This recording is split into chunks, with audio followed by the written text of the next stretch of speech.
The sound of children screaming in a church, stained glass shattered by bullets, names like Fletcher Merkel and Harper Moses etched forever into the story of America's gun violence crisis. Senator Amy Klobuchar didn't open her questioning with abstract policy jargon. She put human faces on the horror. She read names, recounted lives cut short, and then turned directly to the FBI director with a simple demand: will you finally act? Will there be support for an assault weapons ban, stronger background checks, action on ghost guns, or will this all just be another hearing where nothing changes, while families keep burying their kids? That is where this story begins. Klobuchar's words weren't just statistics, they were memories of neighbors and friends. Mr. Chair, we have seen too much political violence in this country. We all know that. Just last week, Director, your friend Charlie Kirk was gunned down on a college campus. I'm sorry for your loss. In Minnesota, only 2 months ago, a madman took the life of my friends, Melissa and Mark Hortman, shot Senator John Hoffman and his wife Yvette a combined 17 times. And evidence indicates that he would have killed a lot more if law enforcement hadn't intervened. Just last month in my state, we were again shook to the core when little kids were shot down through stained glass windows in Annunciation Catholic Church in Minneapolis. And while the victims weren't politicians in this case, they were 6-year-olds and 8-year-olds, the manifesto that the shooter left behind was political. But in the words of your own federal law enforcement, this person was an all-purpose hater. Went after blacks, Hispanics, the president, Muslims, Jews, nearly everyone. And this happened during the first Mass of the year for these kids. They were excited to see their friends, meet their new teachers, and 2 children, 8-year-old Fletcher Merkel, 10-year-old Harper Moisky, were murdered. 21 other people injured, some of the kids, 18 kids, severely. Fletcher was just starting 3rd grade. He loved his family, his friends. He loved fishing and cooking, in his dad's words, any sport he was allowed to play. Harper, the other child, we celebrated her life this Sunday, thousands of people. Her parents described her as bright, joyful, and a deeply loved 10-year-old whose laughter, kindness, and spirit touched everyone that she knew. We've heard the words of young children who were saved because 12-year-olds laid on top of them, or a kid with disabilities who was paralyzed, whose teacher pulled him out of the wheelchair, threw him under the pew, and laid on top of him. We do thank the local FBI director and the local U.S. Attorney's Office for their work in both of these cases, the Hortman case and this.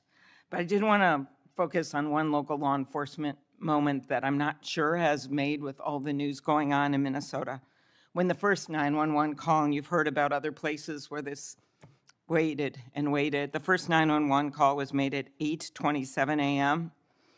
The first officer was on the scene just 4 minutes later, local Minneapolis police, at 8:31 a.m.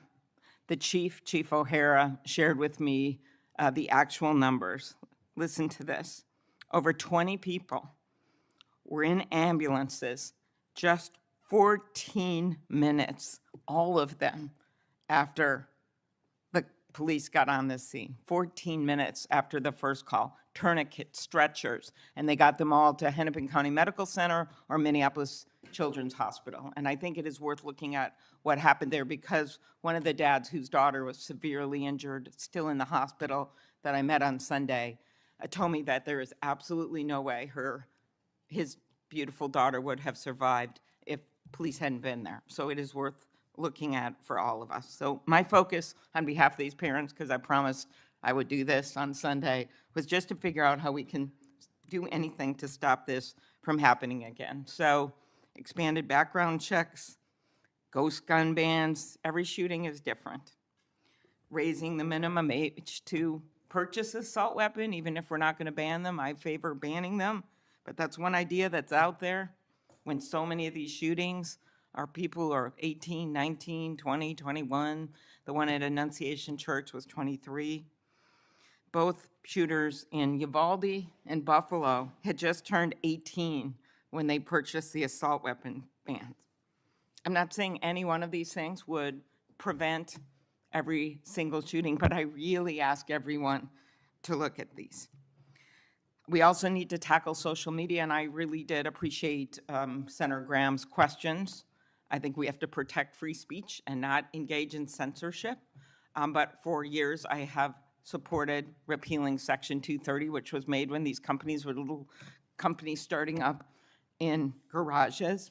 And I think it is one way to get at making this better environment online and preventing violence. So my first question is on the assault weapon ban. Do you think that would be helpful in reducing gun deaths, Director?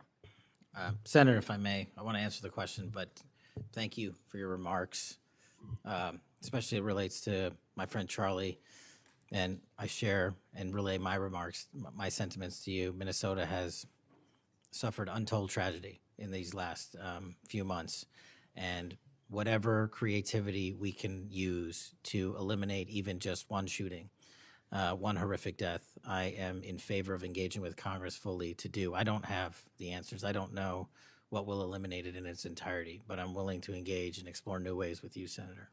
Okay, thank you. And so assault weapon ban, what do you think? Senator, I think there are instances on this legislation that could prevent future attacks, but I'm not going to weigh into the creation of legislation. Could you also look at, and I favor just assault weapon ban, not getting these guns in the hands of people that shouldn't have them, but could you look at the numbers on the ages?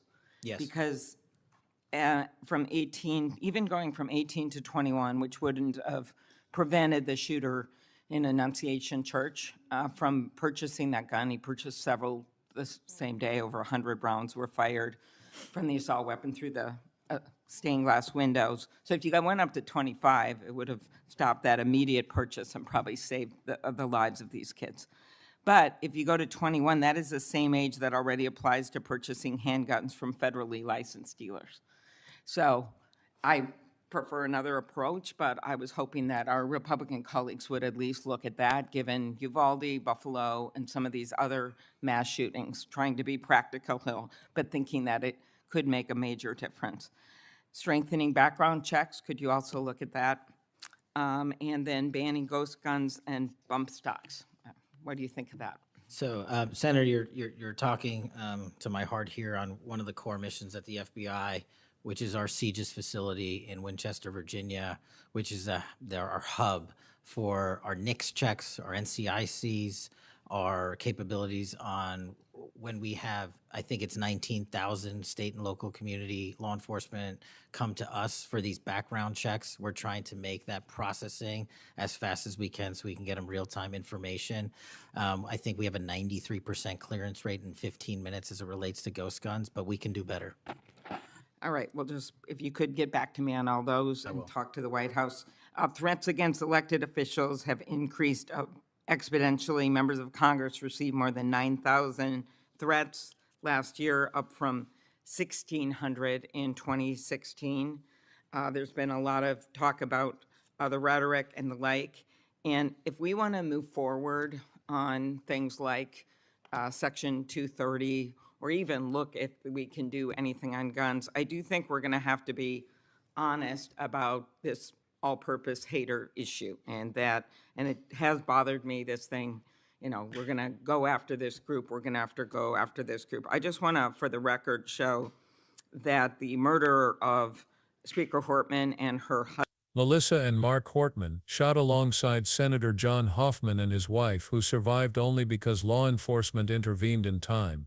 2 children, Fletcher and Harper, killed in front of classmates who were left to perform acts of bravery that no child should ever have to imagine. 12-year-olds laying their bodies across others to shield them. A teacher pulling a disabled child out of a wheelchair and covering him with her own body. This wasn't a policy debate, it was a roll call of lives destroyed. And it set the stage for a question that demanded honesty. How many more of these stories before something changes? When Klobuchar turned to Director Patel, she asked directly, "Do you support an assault weapons ban? Stronger background checks, bans on ghost guns?" There was no space for abstractions here. This was about immediate practical choices. Patel gave the kind of careful answer you expect from someone trying to avoid political landmines. He said he would engage, he said he didn't have all the answers, but he avoided outright commitments. For the families who had just buried children, those words felt too thin. And Klobuchar wasn't going to let it slide. She pressed harder on the core issue, the weapons themselves. Too many mass shooters are young adults, barely 18, buying military-style rifles and firing hundreds of rounds. Klobuchar laid out case after case, Uvalde, Buffalo, Minneapolis, and pointed out a pattern. The shooters had just turned 18. She pushed the idea of raising the minimum age not just to 21, but even to 25. If that law had been in place, she argued, Fletcher and Harper might still be alive. Patel nodded, acknowledged the data, but still resisted endorsing a law. The contrast between a senator demanding action and an official sidestepping specifics could not have been sharper. Then came the issue of ghost guns, firearms assembled in basements or garages, often 3D printed, untraceable, and sold in parts kits to avoid regulation. Klobuchar described them as deadly loopholes you can order online. Patel admitted the FBI sees them as a rising problem. He pointed to data showing thousands of ghost guns appearing in crime scenes, and he promised that the Bureau's background check systems were working at a 93% clearance rate.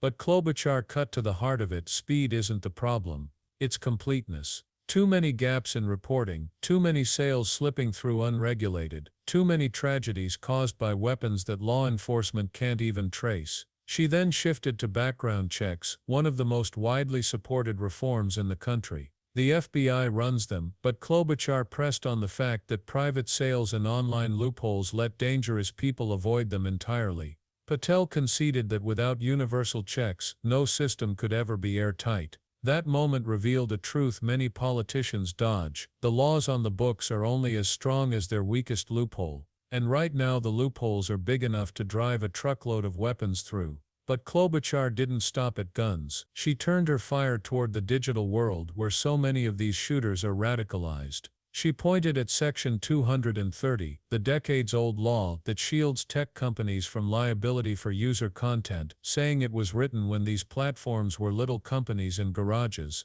Now, she argued, those protections allow billion-dollar companies to recommend hate-filled content, radicalize vulnerable young men, and profit from the clicks. Her stance wasn't about censorship, it was about accountability. Patel admitted that much of the radicalization is linked to loose groups overseas, but even he acknowledged the domestic consequences are very real. In one of the most chilling but important moments, Klobuchar reminded the committee that not every tragedy ends in as much loss as it could. She described how Minneapolis police responded within 4 minutes of the first call at Annunciation Church, and how in just 14 minutes, ambulances were moving over 20 victims to hospitals. Parents told her flatly, if not for that speed, their children would be dead. Klobuchar's point was clear: prevention is critical, but when prevention fails, local coordination and emergency medical response are the difference between dozens of funerals and survivors who get another chance at life. Then came the harder truth, the politics.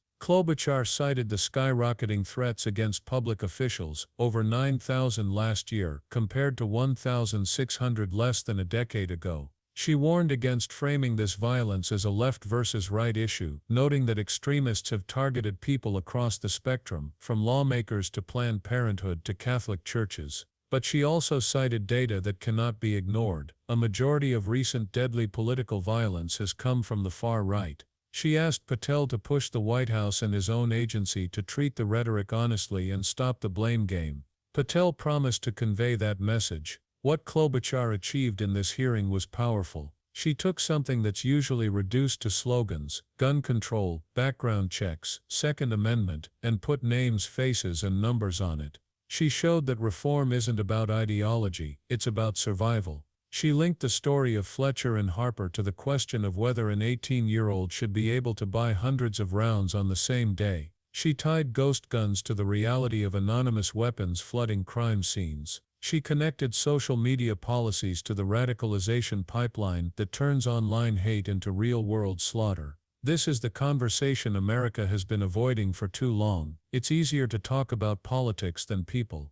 But Klobuchar's testimony reminded us that behind every statistic is a parent burying a child, a community shattered, a classroom scarred forever. And the question that remains is whether leaders will match that urgency with action, or let it fade into another forgotten headline. If you felt the weight of those stories, then this isn't just a video to watch, it's a call to act. Support universal background checks, push for ghost gun regulations, demand accountability from platforms profiting off hate. And most of all, don't let politicians forget Fletcher Merkel and Harper Moses. Their names matter, their lives matter. And change is possible if we insist on it. So share this video, subscribe for more deep dives into hearings the media barely covers. And if you believe these stories deserve more than just words, hit the like button so more people see it. Together we can turn grief into action, and action into lives saved.